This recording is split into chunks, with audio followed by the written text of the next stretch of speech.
Hello guys, welcome to Ed Sarathi. Ed Sarathi में आप सभी का स्वागत है। सो गाइस, हम डिस्कस कर रहे हैं comprehensive course on UPSC CSAT. Guys, ये कोर्स बिल्कुल फ्री है और एड सारथी के यूट्यूब चैनल पे अवेलेबल है। Do enrol for this course क्योंकि ये कोर्स आपके लिए प्रीलिम्स पॉइंट ऑफ व्यू से काफ़ी ज़्यादा हेल्पफुल होने वाला है। साथ ही साथ एड सारथी ने एक और इनिशिएटिव लिया है जो कि है लॉजिकल गेसिंग and elimination trick course.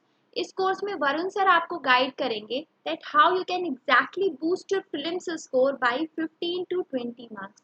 Guys, आप इन दोनों कोर्सेज के लिए एनरोल कीजिए क्योंकि ये आपको बहुत हेल्प आउट करने वाला है। और आपको कोई भी इंफॉर्मेशन चाहिए regarding the content, regarding the mentorship programme, anything, तो आप एड सारथी की साइट विजिट कर सकते हो। साथ ही साथ एड सारथी का टेलीग्राम ग्रुप भी है। टेलीग्राम ग्रुप का लिंक आपको चैनल के डिस्क्रिप्शन बॉक्स में मिल जाएगा, आप उसे भी ज्वाइन कर सकते हो। और अगर आपको और कोई इन्फॉर्मेशन चाहिए तो आप एड सारथी की एंड्रॉयड ऐप डाउनलोड कर सकते हैं जो कि प्ले स्टोर पे अवेलेबल है। चलो, अब आज का सेशन हम स्टार्ट करते हैं लास्ट सेशन में दी हुई होमवर्क प्रॉब्लम से। गाइस, हम पढ़ रहे थे मिक्सचर एंड एलिगेशन, जिसमें कि हम लोगों रिप्लेसमेंट टाइप को डिस्कस कर रहे थे। प्रॉब्लम नंबर 11th तक हमने डिस्कस कर लिया था। प्रॉब्लम नंबर 12th को मैंने आपको दिया था as a homework problem. Maximum students ने इसका सही आंसर दिया है। Very nice guys, keep it up. इसका मतलब आपको कंसेप्ट क्लियर हो रहा है। चलो, अब हम स्टार्ट करते हैं। From a container of wine a thief has stolen 15 liters of wine and replaced it with same quantity of water. He again repeated the same process. Thus, in 3 attempts, the ratio of wine and water became 343 ratio 169. तो आपको निकालना है initial amount of wine in the container. क्या इस problem को पढ़ के समझ में आ रहा है? बिल्कुल जैसे कि प्रॉब्लम हम अभी तक भी डिस्कस करते थे उसका जस्ट ऑपोजिट है। यानी कि इनिशियली कोई अमाउंट एक कंटेनर में रखा हुआ है, ठीक है। उसके बाद उसमें से किसी एक चीज को निकाला जाता है और उसके प्लेस पे एक दूसरी चीज डाली जाती है। फाइनली इतने रिप्लेसमेंट को 2 3 4 बार किया जाता है और उसके बाद फाइनल रेशियो दे दिया जा रहा है।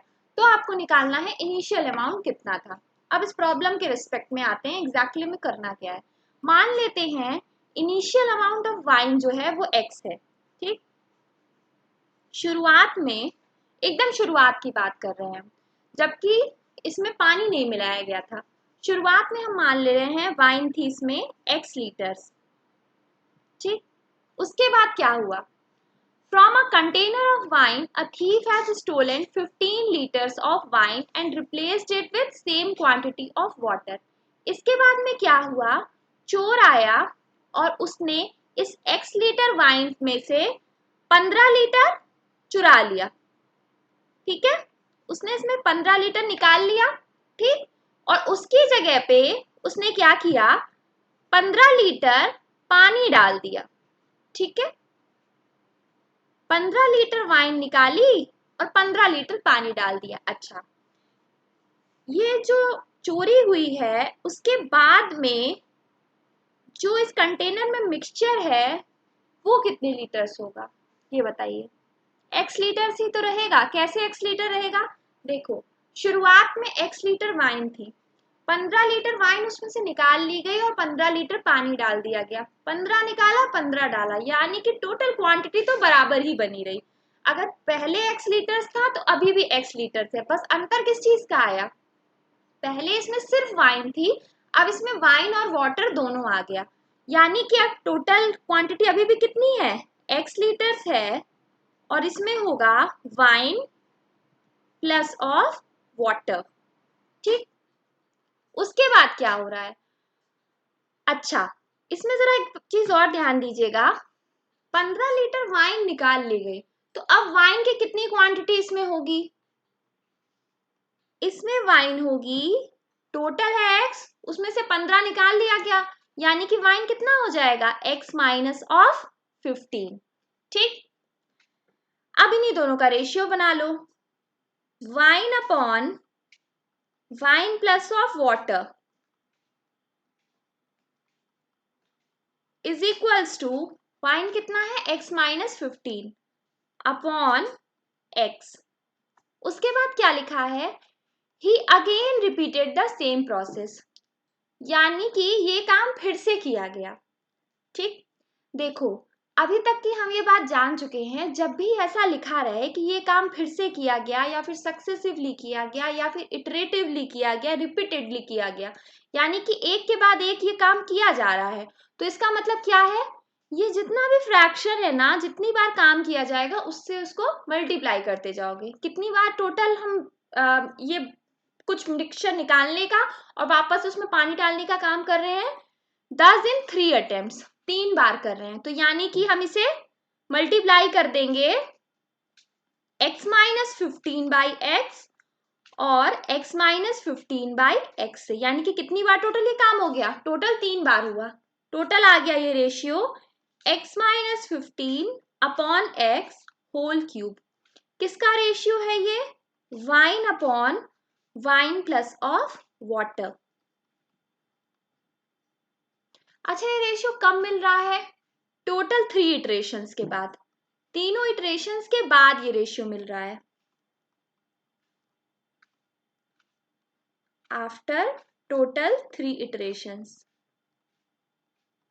अच्छा, और कुछ दिया है क्या क्वेश्चन में, बिल्कुल दिया है, ये लिखा हुआ है इन 3 इटरेशंस के बाद क्या होता है, रेशियो वाइन और वाटर का बन जाता है 343 रेशियो 169। अच्छा ये बताइए, अगर इन टोटल 3 इटरेशंस के बाद वाइन और वाटर का रेशियो है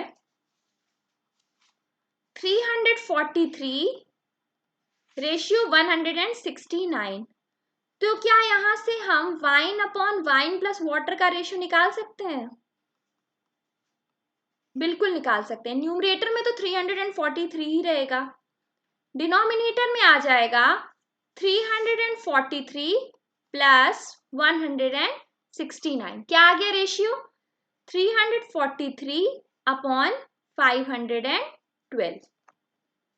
अच्छा, ये जो वैल्यू अभी जस्ट हमने निकाल ली है और ये जो x वाली वैल्यू निकाली है, इन दोनों वैल्यू में कोई रिलेशन है, इस वैल्यू में और इस वैल्यू में, बिल्कुल ये दोनों वैल्यू बराबर हैं। कैसे बराबर हैं, दोनों वही बता रही हैं, ratio of wine to wine plus of water. Wine plus of water का मतलब क्या है, टोटल अमाउंट, ठीक है, तो एग्जैक्टली ये दोनों होंगे बराबर 3, तो इन्हें हम बराबर कर देते हैं, यानी कि हम x minus 15 upon x whole cube को बराबर कर दें 343 अपॉन 512 के।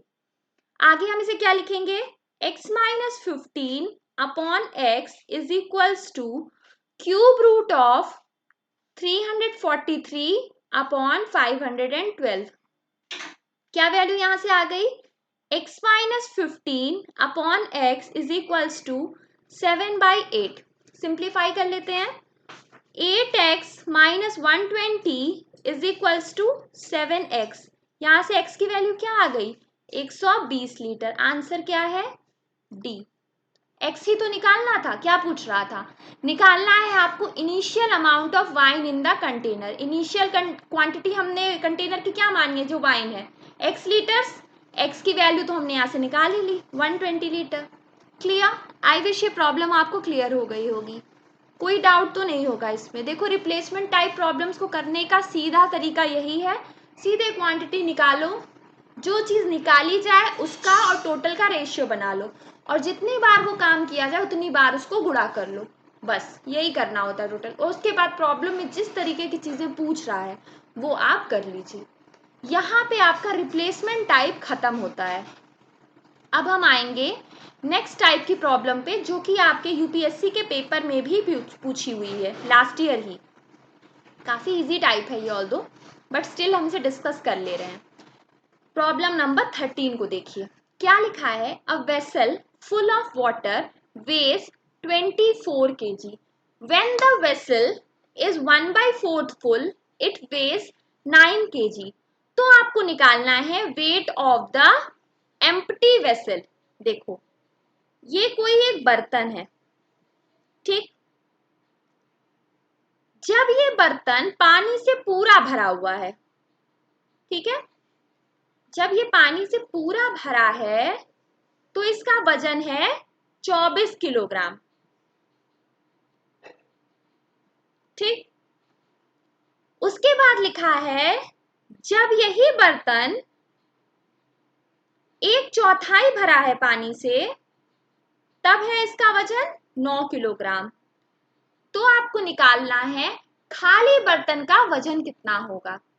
इस प्रॉब्लम को पढ़ के क्या समझ में आ रहा है? इस प्रॉब्लम को पढ़ के ये समझ में आ रहा है कि सिंपली वजन जो भी आ रहा है वो दो चीजों पे निर्भर करेगा। पहली बात तो बर्तन के वजन पे, ठीक है, जो बर्तन का एक वजन होगा, और दूसरा जितना उसमें पानी भरा जाएगा। हम मान लेते हैं x जो है वो है बर्तन का वजन, वेट ऑफ एम्प्टी वेसल, खाली बर्तन का हम उसे मान ले रहे हैं वजन। ठीक, y को हम क्या मान ले रहे हैं? y को हम मान ले रहे हैं वेट ऑफ वाटर। भरे हुए बर्तन का जो भी वजन है वो किन दो चीजों पर निर्भर करेगा? पहली बात तो जो खाली वजन है, जो खाली बर्तन का एक वजन भी तो होता है, उस पर डिपेंड करेगा, या फिर और साथ ही साथ उस पर भी डिपेंड करेगा कि हम उसमें कितना पानी डाल रहे हैं। हम मान ले रहे हैं खाली बर्तन का वजन x है और जितना उसमें पानी डाला जा रहा है उसका वजन y है। अब इसी की हेल्प से दो इक्वेशन बना लेते हैं। क्या क्या दिया हुआ है? पहले लिखा है a vessel full of water weighs 24 kg, यानी कि x प्लस ऑफ y कितना है? 24। ये बन गई आपकी इक्वेशन नंबर 1। क्लियर? ये इक्वेशन में तो कोई दिक्कत नहीं है क्योंकि लिखा हुआ है बर्तन तो पूरा ही रहेगा और पानी पूरा आपने भर दिया है उसमें, यानी कि x plus y is equals to 24। आगे क्या लिखा है? When a vessel is 1/4 full, it weighs 9 kg, यानी कि अब इक्वेशन क्या बनेगी दूसरे केस में, जबकि इस बर्तन को हम 1/4 पानी से भरते हैं। x तो लेंगे ही लेंगे। क्यों x लेंगे?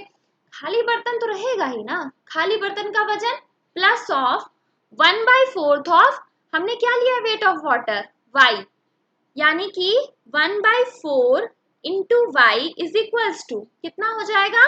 9 किलोग्राम। इसी इक्वेशन को सिंप्लीफाई कर लो, 4x plus y is equals to 36। ये हो गई आपकी इक्वेशन नंबर 2। अब एक काम करिए, इक्वेशन नंबर 2 में से इक्वेशन नंबर 1 को घटा दीजिए। क्या मिल जाएगा यहाँ से?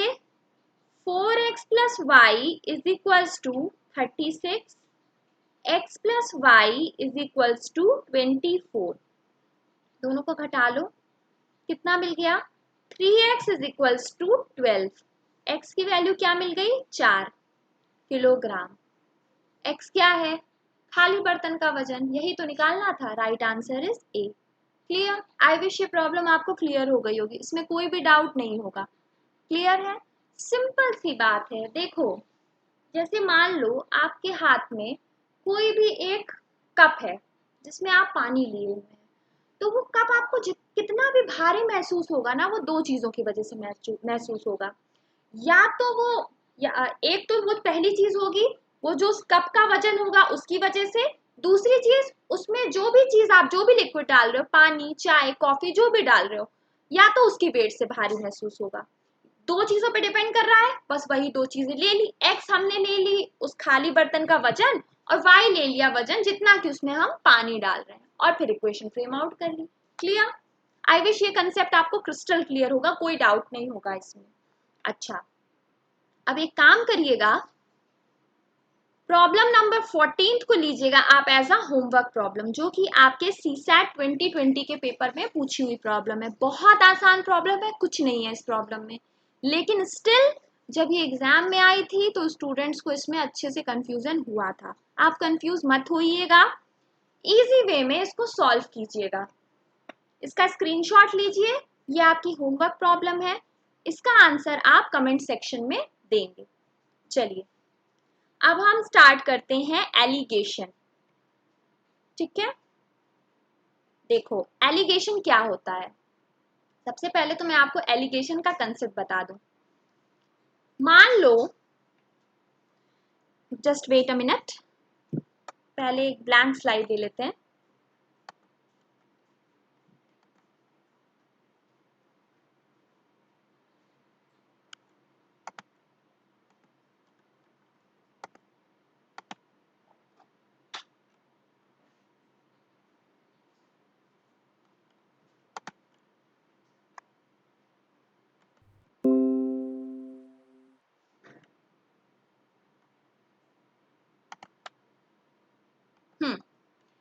अब हम आते हैं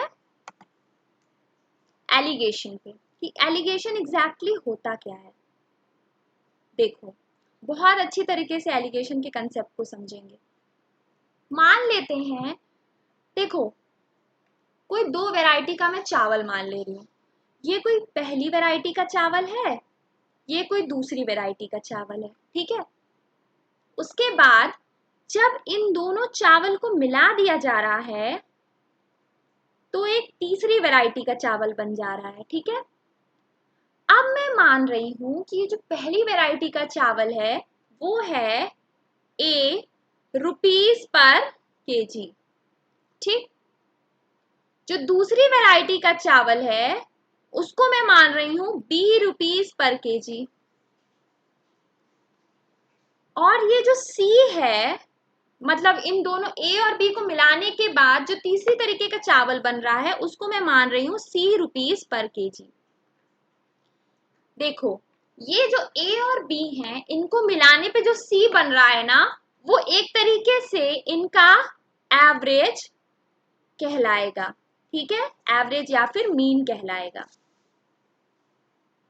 देखो, अब हमने A रुपए प्रति केजी और B रुपए प्रति केजी वाले चावल को मिला दिया, तो जो एवरेज और मीन या फिर हमें फॉर्म हुआ मिला चावल वो है C रुपए प्रति केजी। उसके बाद जब हम इन्हें अलग कर रहे हैं तो हमें रेशियो किस तरीके के मिलेंगे। अभी देखो, जो जो चीजें बोल रही हूँ वो चुपचाप सुनते जाओ कि क्या क्या बोल रही हूँ। जब पूरी चीज सुनोगे तब अच्छे से समझ में आएगा। जब हम इसमें एलिगेशन लगा रहे हैं तो हमें किसका रेशियो मिल रहा है, कितना रेशियो मिल रहा है, इस पे हम बात करेंगे। पहली चीज, कितना रेशियो मिल रहा है ये बताती हूँ, उसके बाद बताऊंगी कि एग्जैक्टली ये हमने किस पे एलिगेशन लगाया है और हमें किसका रेशियो मिल रहा है। देखो, क्या बोला मैंने, ए जो है वो मीन या फिर एवरेज क्वांटिटी है, यानी कि सी जो होगी वो हमेशा ए और बी के बीच में लाई करेगी। अगर मीन है तो उसका मतलब क्या है, वो दो क्वांटिटी अगर ए और बी का मीन सी है तो यानी सी को ए और बी के बीच में लाई करना चाहिए। अब ए और बी की क्या क्या कंडीशन हो सकती है, या तो ए जो है वो बी से बड़ा होगा या तो बी ए से बड़ा होगा, ठीक। ये दो कंडीशन बनेंगी और सी इन दोनों के बीच में कहीं लाई करेगा। सी को हमने रख दिया बीच में, कोई कंफ्यूजन नहीं होगा, सिंपल चीज है। दोबारा से समझ लो। देखो, दो कंडीशन होंगी।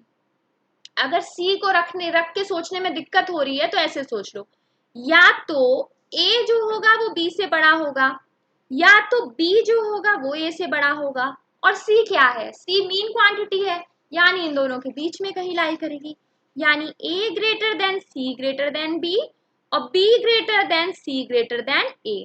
ये दो कंडीशन बन गई। जो ये पहली कंडीशन है उसके केस में जब हम एलिगेशन लगाएंगे तो रेशियो क्या होगा, इन दोनों को घटाएंगे हम, यानी कि C minus of B ratio two A minus of C। दूसरी कंडीशन में अगर हम एलिगेशन लगाएंगे तो क्या होगा, B minus C ratio C minus of A। क्या कर रहे हैं हम, सिंपल सी चीज है। देखो, यहां से देखो, इनको घटा रहे हैं। सिंपल, जो भी संख्या बड़ी है बड़ी वाली में से छोटी संख्या को घटा दो, फिर उसको यहां लिख दो, ठीक। उसके बाद फिर से इधर की साइड में बड़ी संख्या में से छोटी संख्या को घटा दो और उसको यहां लिख दो और दोनों का रेशियो बना दो। अभी तक की आपको समझ में नहीं आ रहा होगा कि चलो ठीक है, हमने मान लिया कि ये ए वैरायटी का चावल है, ये बी वैरायटी का चावल है, इन दोनों को मिलाने पे एक तीसरा सी वैरायटी का चावल बन रहा है जो कि इन दोनों का एवरेज या फिर मीन है, ठीक। तो इस तरीके का रेशियो बन रहा है। लेकिन हम ये रेशियो किस चीज का निकाल रहे हैं, ये डाउट मन में आ तो जरूर रहा होगा और आना भी चाहिए। अगर डाउट नहीं आ रहा है ये, तो इसका मतलब अभी आप सही डायरेक्शन में नहीं पढ़ रहे हैं, ये डाउट बिल्कुल आना चाहिए। देखो यहां मैंने क्या लिखा हुआ है, rupees per KG, rupees per KG, rupees per KG, तीनों का यूनिट बराबर है। रुपीज पर केजी, रुपया प्रति किलोग्राम, यानी कि यहाँ एलिगेशन आप लगा रहे हैं वजन पे, किलोग्राम पे। ये जो रेशियो आए हैं वो किसके आए हैं, केजी के, यानी कि वेट के। अगर हम सीधी भाषा में बोलें तो वजन का ये आपको रेशियो मिला है, ठीक है। इससे क्या समझ में आया, इससे ये समझ में आया कि एलिगेशन के लिए दो कंडीशंस होती हैं। क्या क्या कंडीशन है वो, पहली बात तो एलिगेशन आप जिन भी दो क्वांटिटीज को मिला के तीसरी क्वांटिटी बन रही है, जैसे मैंने क्या बोला था यहाँ पे ए बी और सी, इन पे हम एलिगेशन लगा रहे थे। तो ए बी सी तीनों का हमेशा यूनिट बराबर होना चाहिए। अगर यूनिट सेम नहीं है तो आप एलिगेशन कभी नहीं लगा सकते हो, पहली चीज ये। दूसरी चीज ये होनी चाहिए, ये जो सी होना चाहिए ना, वो ए और बी के बीच में लाई करना चाहिए। ऐसा नहीं होना चाहिए कि सी एकदम इन दोनों की रेंज के बाहर ही हो जाए। सी हमेशा कि ए और बी के बीच में लाई करे। तो या तो ये कंडीशन होनी चाहिए कि ए, अगर ए बी से बड़ा है तो बीच में कहीं सी लाई करे, या तो कंडीशन होनी चाहिए कि अगर बी ए से बड़ा है तो सी कहीं बीच में लाई करे। ये दो कंडीशंस एलिगेशन के लिए नेसेसरी हैं। और तीसरी चीज, एलिगेशन हमेशा ही, एलिगेशन लगाने पे जो भी रेशियो मिलता है ना, वो हमेशा इनवर्सली प्रोपोर्शनल क्वांटिटी का मिलता है। अब एक नया टर्म आ गया, ये इनवर्सली प्रोपोर्शनल क्वांटिटी क्या होती है। हिंदी में इसका मतलब होता है व्युत्क्रमानुपात। इसका मतलब क्या हुआ, जैसे मैं लिखती हूं टाइम इनटू स्पीड बराबर डिस्टेंस, ठीक। तो उसमें टाइम और स्पीड व्युत्क्रमानुपात यानी कि इनवर्स रिलेशन रखते हैं। कैसे, देखो सिंपल बाइक चलाने का एग्जांपल ले लो, ठीक है। बाइक का एग्जांपल ले लो, मान लो बाइक चला रहे हो। अगर बाइक की स्पीड को बढ़ाते जाओगे तो जहां भी पहुंचना है वहां पहुंचने का समय घटता जाएगा, ठीक है। सही है कि नहीं है, यानी कि जैसे जैसे स्पीड को बढ़ाओगे समय घट रहा है। इसका मतलब क्या हुआ, इसका मतलब ये दोनों व्युत्क्रमानुपात रख रहे हैं। तो एक चीज याद रखना, अगर आपको यहाँ पे मान लो, सिंपल मान लो यहाँ पे मीटर पर सेकेंड लिखा है, मीटर पर सेकेंड लिखा है, मीटर पर सेकेंड लिखा है, ठीक है। मान लो बोल रहा है ए मीटर पर सेकेंड, बी मीटर पर सेकेंड और सी मीटर पर सेकेंड, और यहाँ पे आप एलिगेशन लगाते हो, तो आपको रेशियो किस चीज का मिलेगा, तो हमेशा याद रखना रेशियो हमेशा आपको टाइम का मिलेगा, यानी कि सेकंड का यहाँ पे रेशियो मिलेगा, मीटर का नहीं मिलेगा। क्यों, क्योंकि एलिगेशन के बाद जो भी रेशियो फॉर्म होता है वो हमेशा इनवर्स क्वांटिटीज का ही मिलता है, यानी कि एलिगेशन हमेशा इनवर्स क्वांटिटीज पे ही एप्लीकेबल है। थोड़ा और इनवर्स क्वांटिटीज का मतलब समझते हैं कि और क्या होती है इनवर्स क्वांटिटीज। देखो जैसे अभी जब हम टाइम एंड वर्क पढ़ेंगे ना तो और अच्छे से समझेंगे। जैसे होता है एक फॉर्मूला, टाइम इनटू एफिशिएंसी बराबर वर्क, ठीक है। यानी कि अगर आप अपने काम करने की क्षमता को बढ़ाते जाओ, एफिशिएंसी को बढ़ाते जाओ, तो आपके काम करने का समय तो आप कितने भी समय में उस काम को करने वाले थे वो समय घटता जाएगा, ठीक है। तो इसका मतलब क्या हुआ, इन दोनों के बीच में इनवर्स रिलेशन है। इस तरीके की क्वांटिटीज में आप हमेशा एलिगेशन लगाते हो। साथ ही साथ percentage profit into cost price is equals to profit, इसमें भी अगर आप परसेंटेज प्रॉफिट पे एलिगेशन लगा रहे हो तो आपको कॉस्ट प्राइस का रेशियो मिलेगा। समझ गए इस चीज का मतलब? सीधी सी बात है, जो भी इनवर्सली प्रोपोर्शनल क्वांटिटीज है ना, उन पे आप हमेशा एलिगेशन लगाते हो। ये देखो 3 पॉइंट है एलिगेशन के, इन तीनों पॉइंट्स को अगर ध्यान में रखा जाए तो एलिगेशन की प्रॉब्लम्स कभी गलत नहीं होगी। अगर मैं एलिगेशन की बात करूं तो 2020 के पेपर में ही एक प्रॉब्लम आई थी, जो अगर आपको एलिगेशन का कंसेप्ट आता है तो आप उसको बहुत आसानी से कम टाइम में कर सकते हो। अदरवाइज अगर अगर चाहो तो उसकी इक्वेशन बना के भी सॉल्व कर सकते हो, बट समय बर्बाद होगा उसमें। इसलिए एलिगेशन को एक बार सीख लो, क्योंकि एलिगेशन काफी हेल्प आउट करता है, आपकी प्रॉब्लम्स को बहुत सिंप्लीफाई कर देगा। कई बार क्वेश्चन देखने से लगता है, मान लो स्पीड दे देता है और आपको समय का रेशियो निकालना रहता है, ठीक है, 3 को स्पीड दे देगा, ठीक, तो एग्जैक्टली आप उसको देखते हो, सोचते हो अरे ये तो टाइम स्पीड एंड डिस्टेंस का क्वेश्चन है, बट एग्जैक्टली वो टाइम स्पीड एंड डिस्टेंस का क्वेश्चन नहीं होता है, वो होता है एलिगेशन का क्वेश्चन। इसलिए एलिगेशन की अगर मैं बात करूँ ना, तो ये काफी एप्लीकेटिव चैप्टर है, जिसकी एप्लीकेशन आपको हर एक चैप्टर में मिल जाएगी, छोटी छोटी ही सही। तो एलिगेशन के कंसेप्ट को एक बार समझे रहो। इससे पहले कि हम प्रॉब्लम्स पे आए, एक बार फिर से मैं इसके कंसेप्ट को बता दे रही हूँ समराइज्ड वे में, 2 मिनट का टाइम लेके, ताकि आपको कंफ्यूजन ना हो।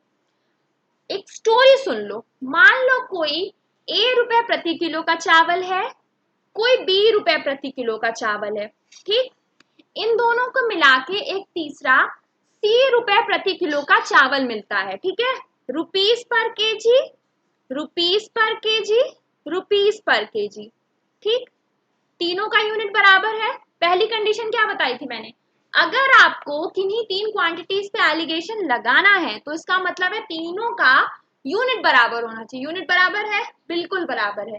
रुपीस प्रति केजी यानी एलिगेशन किस पे लगा रहे हो, वजन पे, केजी पे लगा रहे हो, क्योंकि इसका इनवर्स रिलेशन में क्या आएगा, केजी ही तो आएगा, रुपीस थोड़ी आएगा। इनवर्स रिलेशन में व्युत्क्रमानुपात में, यानी कि वजन पे आप यहाँ पे एलिगेशन लगा रहे हो। ये हो गया एक समरी इसकी, ठीक है। प्रॉब्लम्स करेंगे तो और अच्छे से समझ में आएगा। एक काम करना, प्रॉब्लम्स तो हम इसकी नेक्स्ट सेशन में देखेंगे, फिलहाल के लिए आप प्रॉब्लम नंबर फर्स्ट को लीजिएगा एज अ होमवर्क प्रॉब्लम, इसका स्क्रीनशॉट ले लीजिए।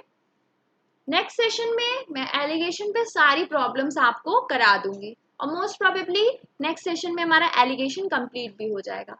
फिलहाल के लिए प्रॉब्लम नंबर 1 का स्क्रीनशॉट ले लीजिए, और चाहिए तो प्रॉब्लम नंबर 2 को भी ट्राई कर लीजिएगा, आप पे डिपेंड करता है। थोड़ी सी अगर नहीं भी हो पाती है प्रॉब्लम्स तो डिसहार्टन मत होइएगा।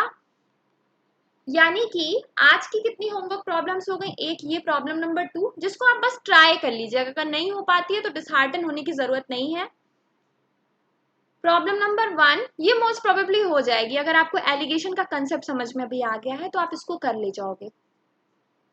और ये प्रॉब्लम नंबर 14 थी, इसका आंसर आपको आना ही आना चाहिए। प्रॉब्लम नंबर 14 का, ये भी आपके 2020 के पेपर की प्रॉब्लम है, ये तो पक्का सॉल्व हो जाएगी। चलो अब आज का सेशन हम यही एंड करते हैं। मैं जो भी सीसैट की क्लासेस ले रही हूँ उनका पीडीएफ आप इस लिंक पे क्लिक करके एक्सेस कर सकते हो। चलो अब आज का सेशन हम यही एंड कर रहे हैं गाइस, थैंक यू।